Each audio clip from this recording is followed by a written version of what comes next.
O livre-arbítrio é uma doutrina bíblica ou não? Quero falar aqui nesse vídeo, responder nesse vídeo, se realmente essa doutrina do livre-arbítrio, que ensina que o ser humano tem um livre-arbítrio, que ele escolhe se vai servir a Deus ou não, se realmente essa doutrina está de acordo com a Escritura Sagrada.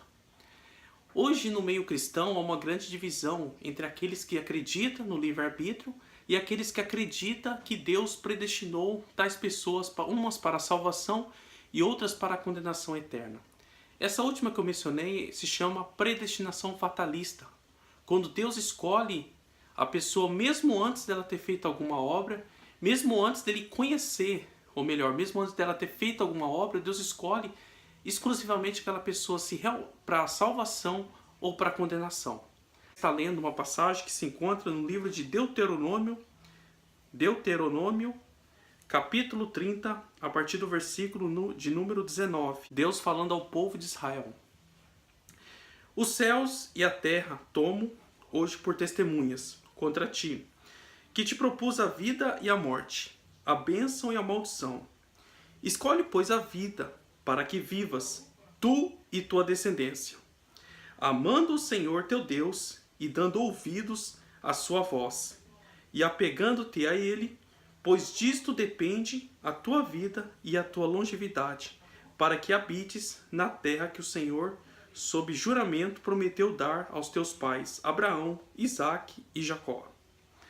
Nós vemos aqui uma explícita prova de que realmente há um livre-arbítrio para os homens. Porque quando Deus diz o seguinte no versículo 19, que Ele propõe a vida e a morte, a maldição e a bênção para o povo de Israel. Então Ele dava esses dois caminhos como escolha para o ser humano, como escolha para o povo de Israel daquela época. Mas no final Deus ele fala, escolhe pois a vida para que vivas tu e tua descendência. Deus estava mostrando, Deus estava dando duas opções para que o povo pudesse escolher. E ao mesmo tempo Deus ele aconselhava para que essas pessoas escolhessem a vida, escolhessem a bênção. Então nós vemos por aí a evidência clara do livre-arbítrio. Porque se tem conselhos, tem que ter o livre-arbítrio. Você nunca vai aconselhar uma pessoa que ela vai estar condicionada a algo, a fazer algo, porque isso seria uma perca de tempo. Você só vai condicionar uma pessoa quando se tem o risco dela escolher uma coisa errada. E quando se tem a chance dela escolher a coisa certa também. Dar conselho para pessoas que não têm o livre-arbítrio, para uma pessoa que já está condicionada a um estado, a umas circunstâncias, é uma coisa inimaginável na lógica, uma coisa que não existe, que não tem como de entender, uma coisa sem noção, sem sentido. Você querer aconselhar uma pessoa sendo que ela já está condicionada a viver aquele tipo de vida. Então nós vemos aqui a primeira prova clara de que o livre-arbítrio existe. Muitos podem estar pensando, mas isso é Deus falando ao povo de Israel naquela época no Antigo Testamento. Mas para os pregadores da predestinação fatalista, existem duas correntes dentro deles, que uma deles, que é a mais popular, é daqueles que creem que depois do pecado de Adão e Eva, o ser humano, o homem, perdeu o livre-arbítrio. Ele perdeu o poder de poder escolher entre Deus e o diabo, entre servir a Deus e servir ao reino das trevas. Mas nós vemos aqui que nesse episódio que Deus conversa com o povo de Israel, que Deus propôs a vida e a morte para o povo de Israel, foi muito depois da queda do homem, muito depois do pecado de Adão e Eva. Então nós vemos que isso daí serve para os nossos dias de hoje também. E outra palavra que eu queria estar deixando para você, que se encontra na primeira carta do apóstolo Pedro, no capítulo de número 1, a partir do versículo 2. Apenas o versículo 2 vou estar lendo, que diz o seguinte, 1 Pedro 1, 2. Eleitos segundo a presciência de Deus Pai, em santificação do Espírito, para a obediência e a aspersão do sangue de Jesus Cristo. Graça e paz vos sejam multiplicados. E nós vemos no versículo anterior, quando Pedro diz, Pedro, apóstolo de Jesus Cristo, aos eleitos, que são forasteiros da dispersão no Ponto, na Galácia, Capadócia, Ásia e Bitínia. E o versículo posterior é o versículo que eu li no versículo 2, que fala que somos eleitos segundo a presciência de Deus. Mas o que significa isso? O que significa a gente ser eleito segundo a presciência de Deus? Significa que somos eleitos segundo o conhecimento antecipado de Deus. Ou seja, Deus, ele tem a onisciência, Deus sabe de todas as coisas. Deus sabe se eu e você vamos estar na presença dele ainda no nosso último suspirar, no nosso último momento de vida. Deus, ele sabe. E se nós estivermos, e Deus, ele sabe, e por ele saber disso, aquelas pessoas que ele sabe que vão estar junto com ele, que vão estar servindo a ele, que vão estar lutando contra o pecado nos últimos instantes de suas vidas, Deus, ele sabe disso, ele vai eleger essas pessoas. Mas aquelas pessoas que ele sabe que no seu último instante de vida estará longe dele, Deus não vai eleger essas pessoas. Aí entra o livre-arbítrio. Deus, ao mesmo tempo que ele é onisciente, que ele sabe o que vai acontecer com a gente, ele nos dá a liberdade de nós escolhermos. Porque se o livre-arbítrio não existisse, não teria sentido ter essa passagem, falar que a gente fomos eleitos segundo a sua presciência.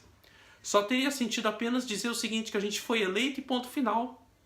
Mas aqui o apóstolo Pedro diz que somos eleitos segundo a presciência de Deus, segundo o conhecimento antecipado de Deus. Em Romanos 9, como é usado por muitos daqueles que pregam contra o livre-arbítrio, eles dizem que Deus nos predestinou antes mesmo que a gente pudesse fazer alguma obra. E realmente Deus fez isso. A predestinação de Deus, que é segundo a sua presciência, segundo o seu conhecimento antecipado, foi antes mesmo da gente fazer alguma obra. Mas tem uma coisa, uma explicação, uma chave para isso, que se encontra em Romanos, no capítulo de número 8, que diz o seguinte: porquanto aos que de antemão conheceu, também os predestinou, para serem conforme a imagem de seu Filho, a fim de que ele seja o primogênito entre muitos irmãos. E aos que predestinou, a esses também chamou. E aos que chamou, a esses também justificou. E aos que justificou, a esses também glorificou. E uma coisa interessante que podemos ver é o seguinte: realmente Deus nos predestinou antes que a gente pudesse fazer qualquer obra. Como diz Romanos 9. Mas olha uma explicação interessante aqui no versículo 29. Porquanto aos que de antemão, ou seja, com antecedência, conheceu, também os predestinou, ou seja, Deus nos conheceu. Deus, ele sabia das nossas obras. Outra coisa interessante que nós podemos perceber: não teria sentido nenhum tantas exortações na Bíblia para vivermos em santidade, para lutarmos contra o pecado, para alimentarmos mais nosso espírito, se não existisse o livre-arbítrio. As exortações são para pessoas que têm vontade própria, para pessoas que têm o livre-arbítrio. Você, por acaso, você vai dar conselhos para um robô? Você vai dar conselhos para um computador que está programado para fazer alguma coisa? Isso é uma coisa sem sentido, é uma coisa sem noção. Você dá conselho para pessoas, porque pessoas, elas têm vontade própria. Para você entender a doutrina do livre-arbítrio, você não precisa nem muito a fundo da Bíblia Sagrada.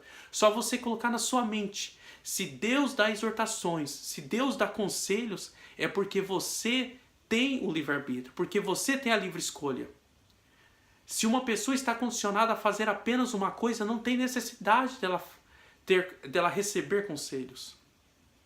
Mas você pode me perguntar: como que uma pessoa pode se achegar a Cristo estando mortos em seus pecados, em seus delitos? Como que ela pode se achegar? A resposta é o seguinte: a palavra de Deus, ela é poderosa. O Espírito Santo pode tocar numa pessoa que está morta e pode abrir os olhos dela. A palavra de Deus fala para a gente não resistir ao Espírito, em 1 Tessalonicenses, no capítulo 5. Fala para a gente não resistir ao Espírito. Então isso significa que a gente pode sim resistir ao Espírito Santo.